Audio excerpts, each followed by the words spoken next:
Bonjour mes chers compatriotes, Banamboka, Ezabino la voix du Kivu. Bandeko na ngai na lingina ya kolobela bino na makambo moke mpona déploiement ya EAC. Bino nyonso boyebi très bien que population congolaise ezoko s'opposer na déploiement oyo ya force régionale ya EAC, East Africa Community, parce que peut-être musu ayoka EAC eza East Africa Community, les pays d'Afrique, le pays de la communauté d'Afrique de l'Est. East Africa Community na ndenge boyebeli na ndenge ba congolais nyonso baza na vision depuis bandeli basopoza na vision wana.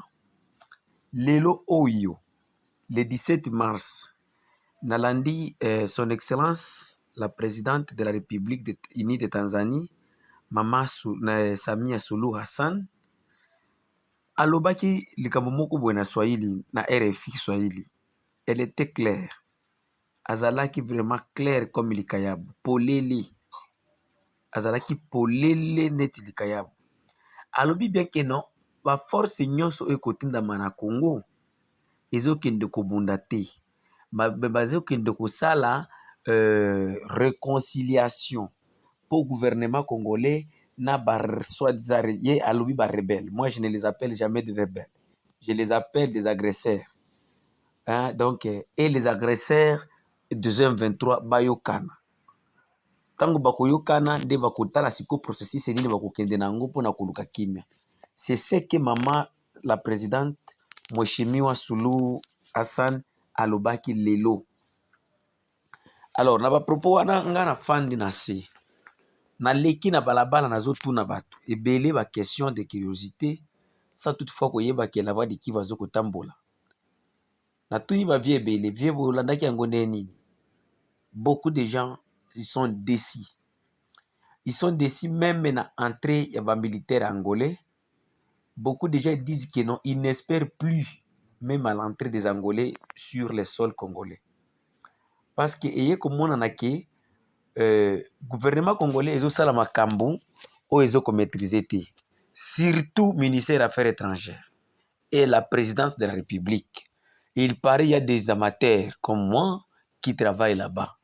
Parce que diplomatie vraiment congolaise, toyebite na ndenge bozo kendo ko discuter na monoko nini. Vaut mieux nous même ko discuter même na Swahili.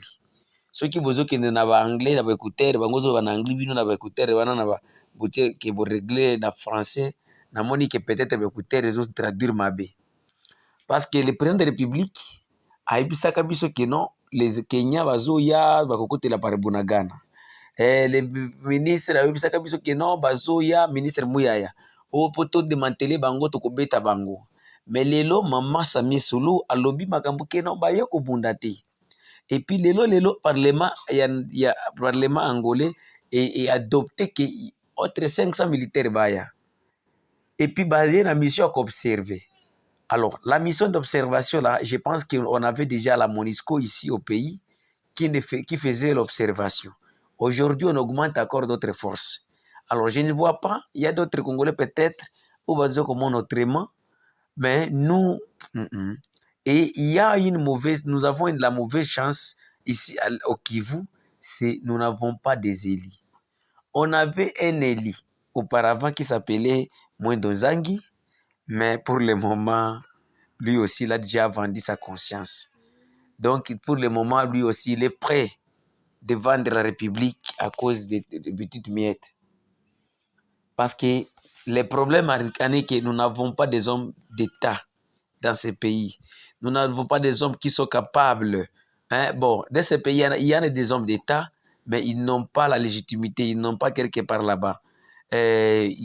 Là, donc, à l'Assemblée nationale et au gouvernement, nous n'avons pas des hommes capables à défendre le pays. Donc, les hommes capables de rester dans leurs décisions, donc de rester fixes dans leurs décisions devant l'argent, mais nous avons que des gens, des commerçants qui sont venus dans la politique pour chercher l'argent, et dès qu'ils trouvent quelque part, il ne parlera plus au nom du peuple. Là, il sera le premier conseiller du peuple. Non, moi, hivi, unaona, hii ni mambo ya inchi, Mais lorsqu'il y a dans d'autres pays, lorsqu'on parle on parle de la République, on parle de l'intérêt national, vraiment nous voyons que ici chez nous, c'est une chose que nous manquons. À ce qui concerne les M23, je peux conseiller notre gouvernement de ne pas accepter à dialoguer avec les M23. Parce que ce ne sont pas des Congolais. Moi, je le confirme. Ce ne sont pas. Si vous conseillez, vous dialoguez avec les M23, c'est-à-dire que vous acceptez directement à dialoguer avec Kagame. Et je l'ai toujours dit. J'avais dit une chose au mois d'avril, année passée, c'était au mois de mai, année passée plutôt, que dès les jours que le président Félix acceptera d'aller encore en bonne presse avec Kagame, c'est le jour qu'il mourra. Les mêmes jours, parce qu'on va l'empoisonner. Et s'ils n'allons pas l'empoisonner, on va les tirer une balle. Président de la République. Nalingio nalinga ko makasi parce que vous êtes des konanga congolais. Tokoki ko swana na makamususu. Mais na ndenge talibo moyenayo, vraiment, je ne suis pas responsable. Je sais que vous êtes des konangai.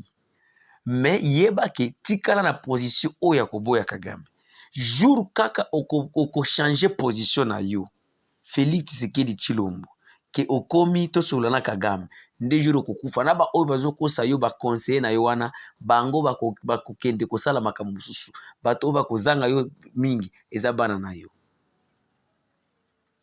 Tika na position wana, engageons la guerre. Qui aime la paix prépare la guerre. Soit je peux vous demander d'être comme Laurent Désiré Kabila. Mobali akufelaka na front, mobali akufelaka na ndako te. Mobali akufelaka na front na bitumba. Kufela pe na front. Et soki otelemi na position na yo wana ya koboya na dialogue na Banyarwanda, je vous assure, majorité des Congolais bako soutenir yo na idée na yo wana. Bako oui, parce que les Congolais n'ont plus besoin de dialogue avec les agresseurs, mais les Congolais ont besoin d'une guerre. Parce que nous avons cette capacité. Qu'on ne vous trompe pas. Il y a des gens aventuriers qui n'ont jamais été même au front, qui ne savent même pas du Rwanda et du Burundi. Parce que vous savez que non, Rwanda dans ma coquille à Kobeta, Lukuta, mon président de la République. Et ceux qui ont dit que non, aux anananités, contactez la voix de Kivu, la voix de Sans-Voix, to couper Sabino Bato, Oyo, pesa telle opération, pesa ngo makoki, banambuka kokota place, wana bakosisa opération dans une semaine. Bakosilisa opération dans une semaine. Na émission to yebi ke no soki to pesi tel bazaba na mboka to placer au bout dans une semaine. Rwanda a collé la devant la communauté internationale. Mais bato ozana bango, ce sont des aventuriers. Bakima Congo depuis kala ba ko fanda bango na poto parce que non, monsieur le président, si nous engageons la guerre, nous avons la possibilité ou la capacité d'effacer Kagame. Nous ne pouvons pas effacer tous les Rwandais.